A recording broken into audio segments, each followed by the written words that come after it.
adored the Andersons as if she had known them her whole life. "You don't look so good," Rose said, her words slurring slightly. Poor thing was such a lightweight when it came to alcohol. Annie forced a laugh. "Thank you, Rose, for your brutal honesty." "What do you mean?" "You're wrinkling your brow? I was under the impression internet stars didn't wrinkle anything." It was true. As a social media influencer and brand promoter, Annie spent hours of every day cultivating her social media image, editing out flyaways, smoothing any lines at the corners of her eyes or patches of cellulite on her slender frame, so she could land brand deals and promote the hottest nail polish or clothing brand of the minute. It was exhausting and, apparently, useless under the astute gaze of a close friend. Finally, taking a sip of her champagne, she tried not to think of the throngs of cameras stationed in the corners of the room. Reporters from as far as Europe were documenting the night, not just for Luke and Harper's sentimental value, but also because, well, with Annie's career as an influencer and her brother's place at the top of the tech world, the pair of them were something like celebrities, digital-age darlings, and no one was going to miss this wedding.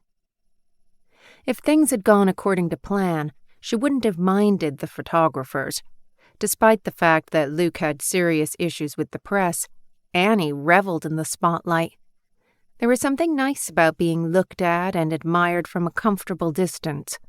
Cameras brought people close enough to look, but not close enough to actually see. But there was a downside to internet fame, and now, with the laundry list of wedding mistakes burned into her mind, she couldn't help but think about how every photograph would be nitpicked by the faceless trolls online, about how they might turn the happiest night of her brother's life into something to be dissected and ridiculed. She made a mental note to turn off notifications on her social media apps before going to bed tonight. The last thing she needed was to be hungover and have to deal with internet mobs making fun of her mistakes.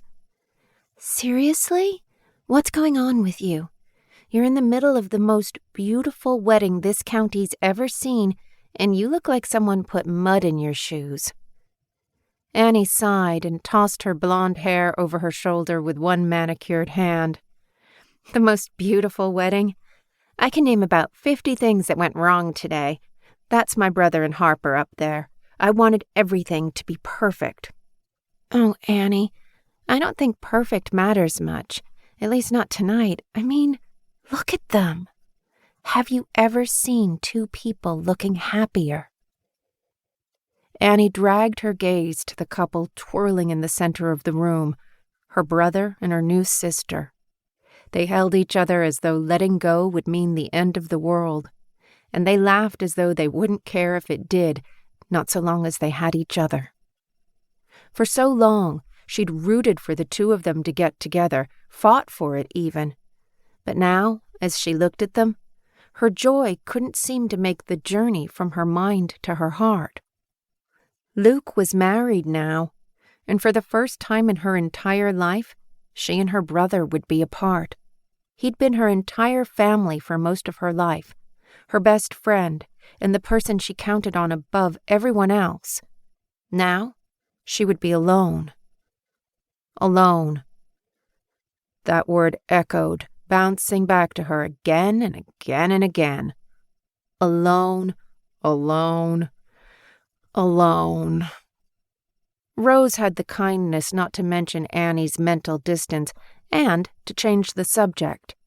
"So, what are you going to do with all your newfound freedom? No more wedding to plan, no more brother to look after? I have decided I'll be turning Harper's bedroom into a crafting room. I'm finishing up moving into my new house first thing in the morning, and after that, Her own blood chilled as she realized she didn't have an ending to that sentence.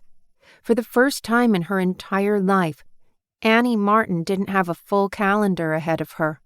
Not a single thing to look forward to. Not a single thing to distract her from that word. Alone. Suddenly, it all made